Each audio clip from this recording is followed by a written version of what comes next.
What's going on, guys? Welcome back to the channel. You ever click on a video and you need to skip about halfway through it to catch your interest to see what's going on in the middle of the project? Well, lucky for you, you don't have to do that on this video because I've already skipped to the halfway point when the video starts. So let's see what we got going on here. So my Dodge here, I've got halfway tore apart, or most of the way tore apart, because it got the Death Wobble. It's done this a time or two before. I've had this truck for about 14 years and had different suspension systems under it and everything. Anyway, most of the problem that causes the Death Wobble is usually in these track bars right here. And I decided to go ahead, bite the bullet, and order a new adjustable track bar. I've been running a 2-inch spacer on top of a factory spring to give a 2-inch lift in the front, and when you do that, it moves the axle over to one side a little bit because it's pushing the axle down, and it does so at an angle with this bar. And so this bar needs to be a little bit longer, like maybe 1/4 of an inch or something. That's why they make an adjustable one, so you can adjust your axle back and forth as your ride height changes. Whether you're going with a 2-inch lift, 6-inch lift, whatever. That's why they make an adjustable one. The adjustable ones have better bushings that are polyurethane, I think is what they're made out of, bushings, instead of these rubber ones. And the problem with these rubber ones here, I'm going to try to show this. Stick this pry bar in here, right here. And any kind of movement on this bushing will let this axle walk forward or left or right. So when you hit a bump, like a pothole or something on one side, and it jars this axle, well, if it moves to start with, it wants to rebound. And that's what starts your Death Wobbles, this axle and stuff. And it's changing your steering, and the steering wheel will go to shaking like this, and it's very nerve-wracking. And so it did that other day 3 times in a row. So I turned around and brought it back to the house and started tearing things apart. And I've got sandblasts and stuff all in here. But anyway, I'm gonna try to tilt this bushing, this pry bar here. You see the movement in that bushing right there? Not a very good way to demonstrate it probably with a pry bar, but you can see that movement on that end and on this end. You see how much that's moving there. So that's allowing that axle to walk back and forth. So anyway, that's part of our Death Wobble problem there. Now, I've decided, since I got this thing already tore apart to this point, I've been wanting to try some soft ride coil springs from Thuren. So I ordered a set of those. I said, well, since I got to go ahead and get this thing, you know, in the shop and get up under it and get up on jack stands and all that, I go ahead and order a brand new track bar, which has been needing for a long time, and I will go ahead and buy the 3-inch lift coils and take that spacer out, because it does not ride very good at all with the spacer and that factory spring. The Thuren coils are supposed to be a softer spring rate, and so they're a taller coil, and I think you got to have a spring compressor to compress them a little bit to even get them in there to start with, unless you take the whole control arms and everything loose, which we're probably going to do that anyway because I've decided to do something different there. But anyway, it's supposed to make it ride a little better, and I'm going to stay with the Bilstein shocks. So I've already put those on there a few years back, and so I'm going to keep those. The Thuren springs are on the way. I've decided to go ahead and replace these control arms here because they are about 20 years old. I think they have a date. I thought I seen a date stamped on them somewhere. Anyway, this truck is not quite 20 years old. When I bought this truck, it had a lift on it. It had a 6-inch lift on it. It's a 6-inch BDS lift. And I bought the truck to pull a gooseneck with. Well, it's hard to pull a gooseneck with a 6-inch lift on a truck like that, and the big tires and everything. It didn't work very well. And so I wound up taking the lift off, and I put just a leveling kit, which was the 2-inch spring spacer. And I bought the factory springs, factory control arms off of a guy, and I sold the lift that I took off. So I paid money for the factory components, and those came off an earlier model truck, as did the springs. So anyway, that's why they're older than the actual truck. So I'm sure the bushings and stuff are in there. It's got some wear in them. And seeing as how I've got all this stuff apart anyway, I went ahead and ordered a set of control arms for a 3-inch lift, which are a 1/2 inch longer, because when this axle goes down, it moves backwards. As you can see, where the spring is at here, and you can see where the axle is moved back. So the ones I ordered are 1/2 inch longer, so it centers your axle back in your wheel well here. Basically, it gives you 1/2 inch more clearance to your fender. So anyway, I got those on order, and they've got the better bushings in them as well. I have no idea what the bushings in here look like. Probably about like that track bar. I don't know. But anyway, that's what I got going on here with this. I took the tires and wheels off of all 4 corners here, and not just the front, and the chrome is peeling on them. Go back here, one of these other ones that's in the light, you can see. So I went ahead and bead blasted these. You can see all the pit marks around here, and so I went ahead and bead blasted them, sandblasted them. Maybe a few spots I missed, but I'm going to paint these, and I'm considering going ahead and breaking the tires down so I can get, it's hard to get in this lip right here, and I'm afraid that the paint's going to peel right there where you can't really get to. So I'm thinking about going ahead and breaking those down, and then hooking the blaster back up and going around that outside edge. That way the paint actually will loop over the edge and not just be, you know, right there. Less likely to peel, but I'm not sure yet, and I'm considering changing these tires out as well, even though there's really nothing wrong with them. I wanted to go with a Toyo tire, but I was thinking about selling this truck, and it needed tires on it. This was before COVID, and I wound up buying these tires here. It's a Toro, and I really like the Toyo tires. And so I don't know what I'm gonna do with that yet. I'm gonna think on it a few more days and kind of go from there, but definitely going to be painting these wheels and make them look a little bit better. One more thing, this is on the back of the truck. I did put, when I put the 2-inch spacer on the front, I put a 1-inch block in the rear right here. So that's a 1-inch block in the rear, and aftermarket U-bolts. So it should set about level with the 3-inch in the front, because it still had rake to it. Going with a 2-inch, it still had a good bit of rake to it. And so we're going with the 3-inch coils. It should set pretty close to level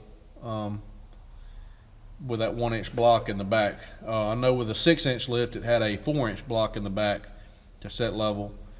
So we should be basically a 3-inch lift, because we got a block in the back for 1 inch, and then a 3-inch lift in the front.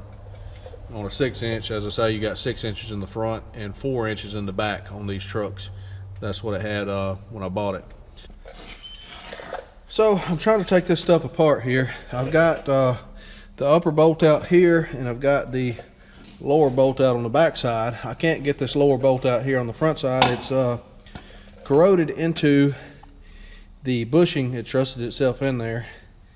So I've got the bolt loose, but I can't get it to drive out because the bolt is corroded to the inside of the control arm there. And this one here, I think you got to take the exhaust off to get to it, which that's the reason I'm wanting to do this while I got everything out of the way, because to get to the exhaust, you got to go up through here and take loose a bolt in there. Let's take the exhaust out of the way. So I'm trying to get this control arm bolt beat out of here, but I'm not having much luck so far. I'm trying to beat on it with this pry bar and hammer here.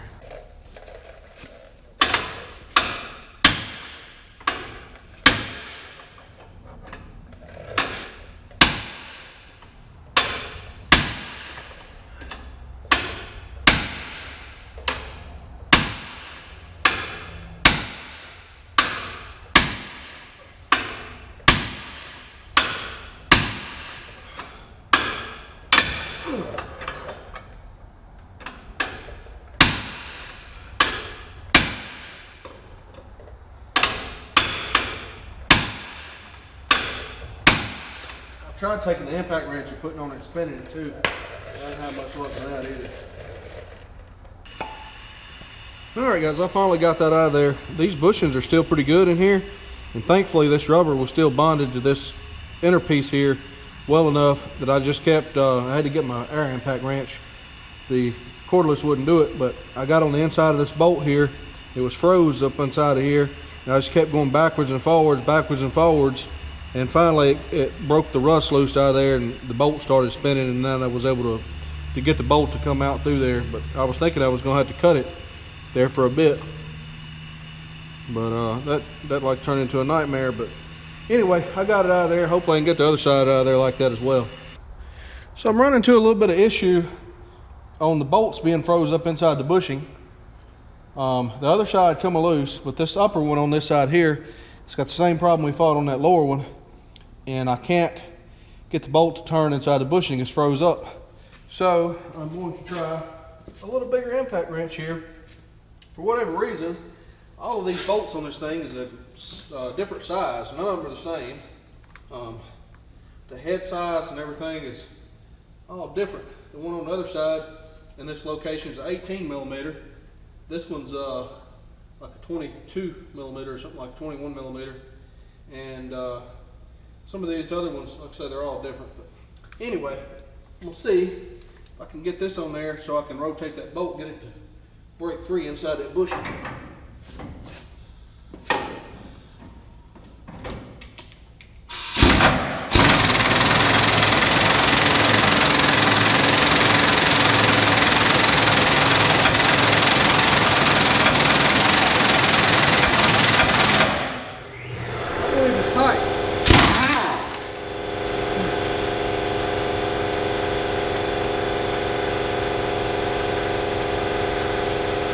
Just corroded up inside that bushing and I can't get it to come loose. Maybe I could work it back and forth like I did the other one. I don't like using this impact wrench because it's so heavy.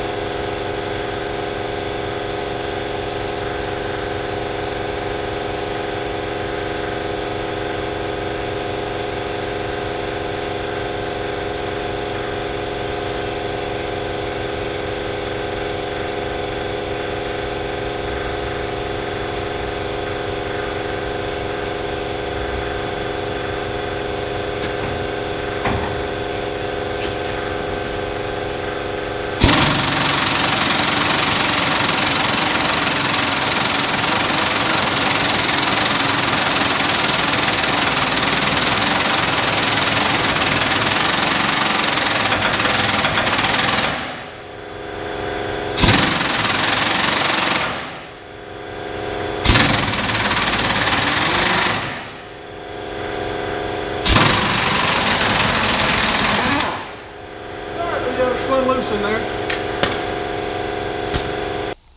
Alright, so I got this arm off of there finally. This is the bolt that we just had that 1-inch impact on.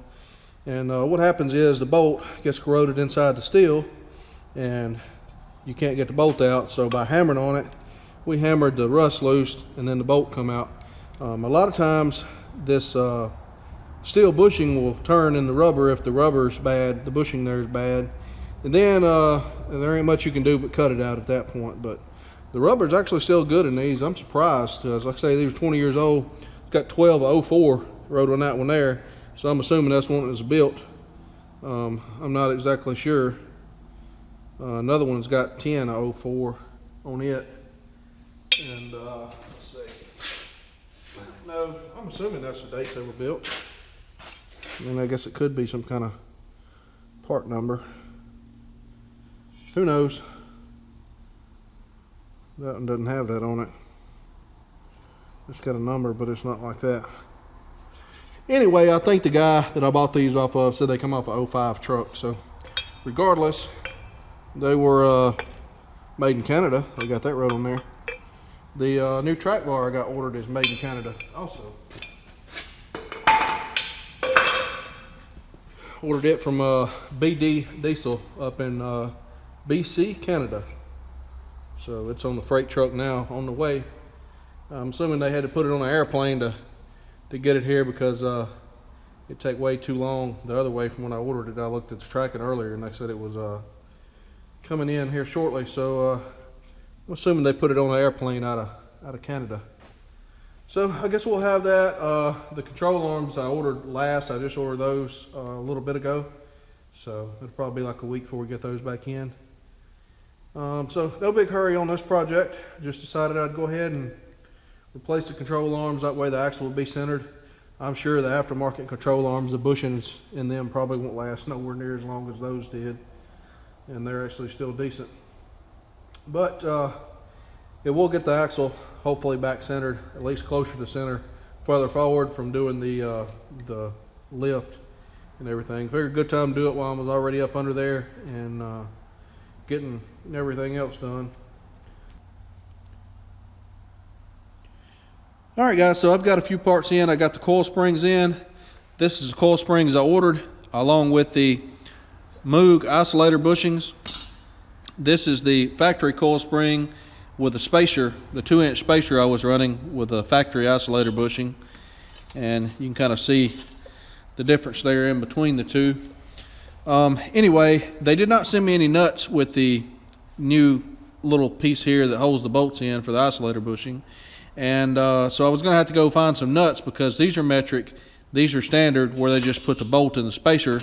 So when you put the spacer in, you remove this piece and you put this rubber, as I did there, on the bottom of the spacer, and then the spacer comes with these bolts welded in. This is what holds the shock tower, which is still up in here.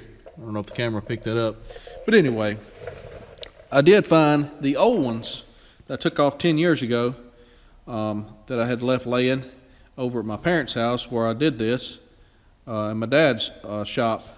I just happened to remember where they were at, or I thought I remembered where they at, and went and looked. Sure enough, they were laying there with the nuts on them. So I picked those up. Instead of going and buying nuts for these here, I'll just use them.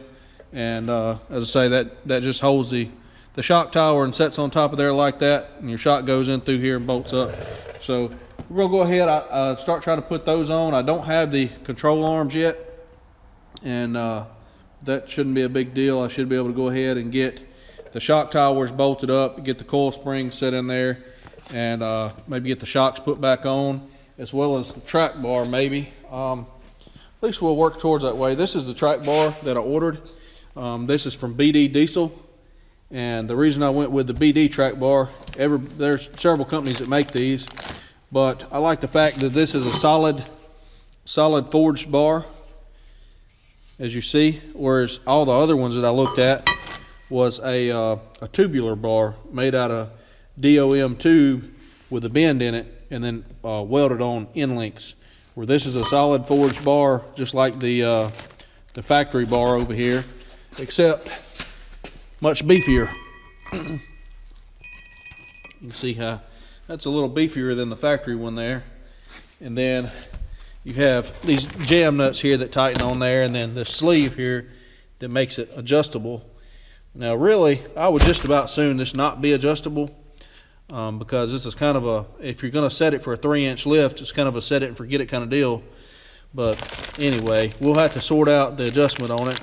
There's the poly bushings that come with it, and I believe, yeah, I was going to say I believe they come with 2 different size sleeves, because some of these trucks had different size bolts that hold the track bar.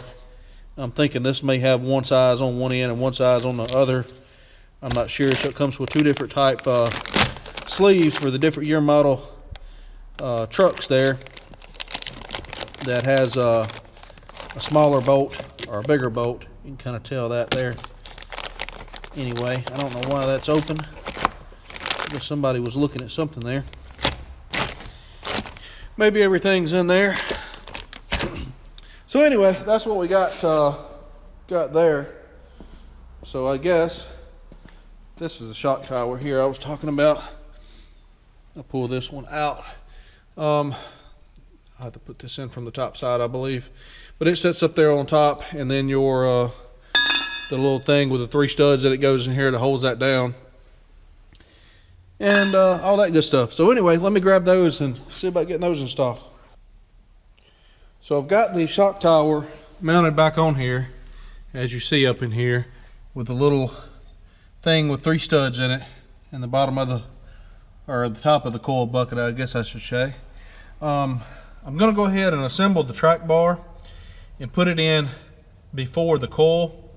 I may not tighten it up, but it's going to be easier to get. You have this little washer type thing with the nut on it.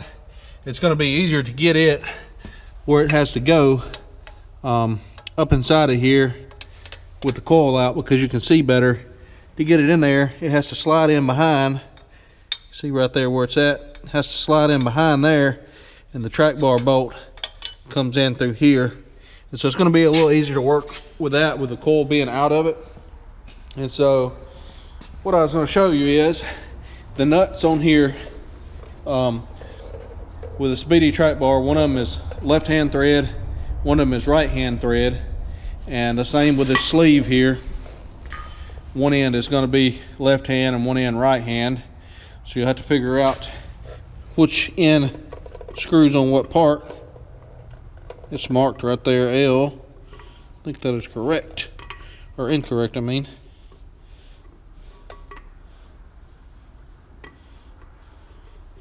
Yep, that is the right hand threaded part there. So we'll just screw that on down.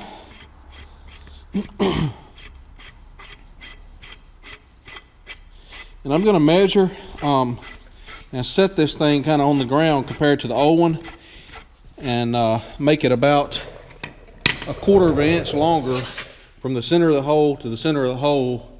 The factory one, I believe, is 38 7/8. So I think I'm going to make this one like 39 1/8. I believe that's what I read on the internet. Will be pretty close for a 3-inch lift. So that's what I'm going to do. That way it's fairly well close. And then I'll get everything assembled and get it all set up in there. And then we can check our measurements. Center axle to the frame width some kind of way.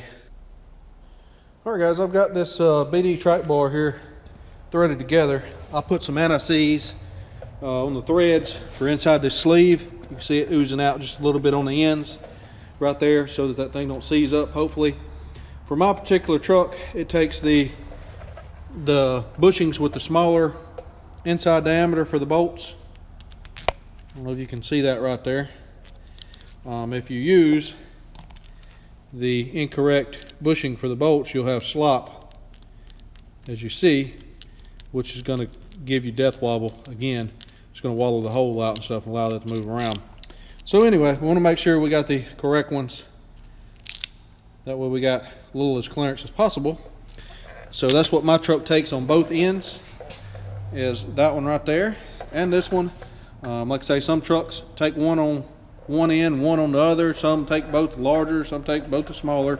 Depends on what your model truck you have.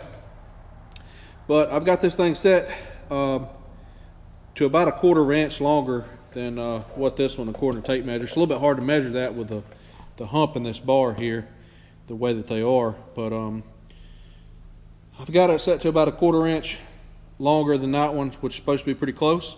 So I'm going to go ahead and see if we can get the bushings in there and get it stuck on. It says to lube these track bar bushings with this lube that they send right here. I'm guessing it's some kind of silicone lube or something. I'm not exactly sure. But anyway, it says to lube them and then press them in there, which I'm just using my foot to do.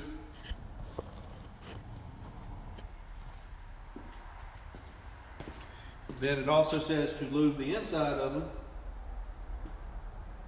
And I can push that one in there in my hand. There we go. And then we'll flip it over and do the same thing on the other side. Then we'll lube the sleeves and it'll be ready to install. Alright, so I have this bolt here started with a little tang washer thing that I showed you earlier that sticks out, that goes in behind there. And I can't get the other end hooked up because the axle's dropped down too far. The track bar is hitting on the bracket right there for the axle. If you try to raise it up like that, as you can see, it don't quite reach. So it means I got to jack the axle up. So I'm going to go ahead and get my shocks and my coil spring started. And that way, as I jack it up, we'll be compressing the springs. And we can get the shocks mounted back in the shock tower.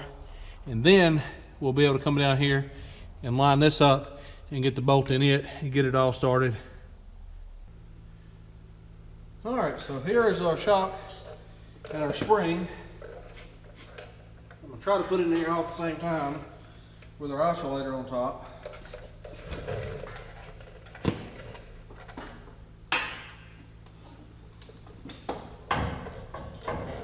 Still might need a spring compressor.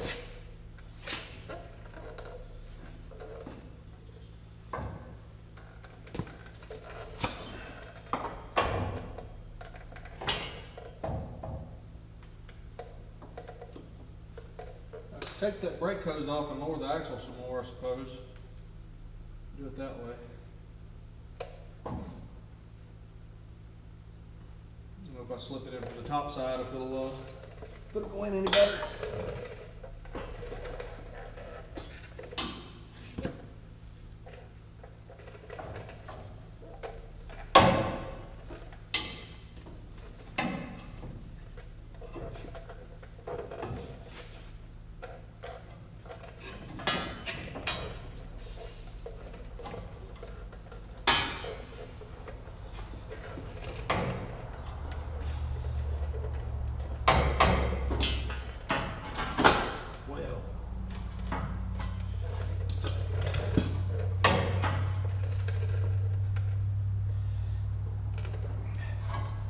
Not quite. I'm either going to have to loosen this brake hose up right there and drop the axle a little bit more, or spring compressor. I think we'll be better off to loosen this brake hose and drop the axle a little bit more since I've got everything else loose. Right, got this loose right here, so it'll come on down. I'm going to lower the jacket. We should have room to put that in there.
Now it says to get the end of the coil away from this drain hole here so that you don't cover the drain hole up and it holds water there, which is good practice. So now we are ready to jack the axle back up some. Get those shock bolts straightened up here first.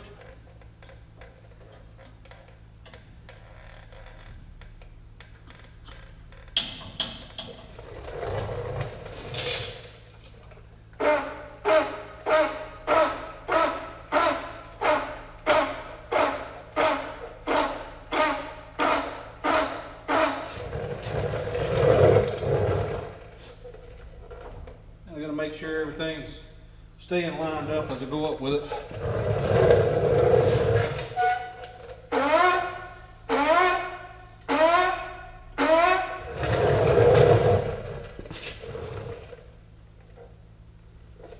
If you try to leave the control arm and the track bar on doing this, you're probably going to need a spring compressor to get these in there because the axle's not going to drop down like that.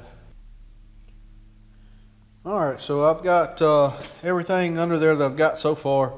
The springs, the shocks, both sides, the track bar bolts in there. And I went ahead and tightened them up. Even though I hadn't compressed the suspension yet, I figured it'd be okay. I use this come along here to get the track bar lined up side to side by tightening this come along and loosening it so I could get the axle where I wanted it, because it's difficult to kind of pull with the springs and everything in there. And the shocks are holding the axle under there right now. The shocks are kind of the limit strap to keep your front end from coming down anymore on the way this is designed. Most vehicles are designed. But anyway, like I say, I got the track bar in there. That measurement seemed to work out about perfect, according to me measuring off the frame here best I can right now. I'll have to get up on there and get the jam nuts tight right there. That may be a little bit of trouble to get to the way those are. We'll have to see. But that'll be one of the last things I do, I suppose. Waiting on the control arms to come in. Probably go ahead and wrap this video up here. It's probably getting kind of long. And we'll do some more in another one. One more thing I wanted to mention here is if you notice, there's not a sway bar on this truck. I haven't run a sway bar in probably 10 years. I'm not sure how that's going to work out with these springs being a little softer rate. May get a little bit more body roll, then again may not. Me inside these shocks are pretty good shocks and everything. But I originally had the original sway bar on here, and the end links, when I put the leveling kit on there, wasn't long enough. I purchased aftermarket end links. They go from here to the OEM sway bar, and they had Heim joints in the end of them, and they rattled, and eventually one of them broke. And so I took the whole sway bar off and junked it like 10 years ago. And hadn't had one on there since. Hadn't been an issue. You know, this is not a sports car. It's a four-wheel drive truck, so the body roll wasn't a big deal to me. So I just thought I would throw that in there. Don't know how that's gonna work with these springs, but I guess we'll see, because I don't have a sway bar. Less something to rattle and come loose and worry about, and tires to rub on and all that good stuff. So anyway, we're waiting on control arms.